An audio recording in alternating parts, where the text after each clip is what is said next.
Hi, it's Steve. Today we'd like to show you how to change the timer knob on your washer. It's a really easy repair. Let me show you how we do it. Now to do this repair, you'll need to remove the old knob first.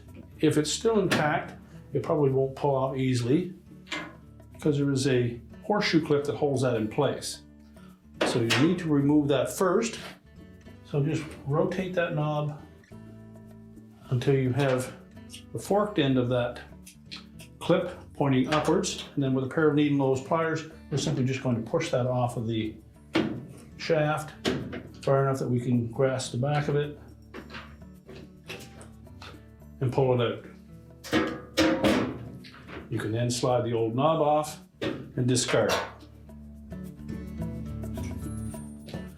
Now when installing the new one, you can just slide that clip completely into place, press the knob on, and it should lock on without any issue. You may, however, wish to just push it back, remove it all together. You can line up that clip on the new knob and just start it. Push it firmly onto the timer shaft. However, don't depress the shaft, just push it on until it bottoms out. That'll leave enough room to put a pair of pliers in behind it, and we'll just push down on that clip.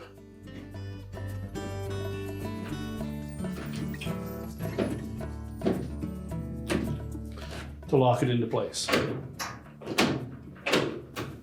So once we have that snapped into place, just verify that it doesn't come off.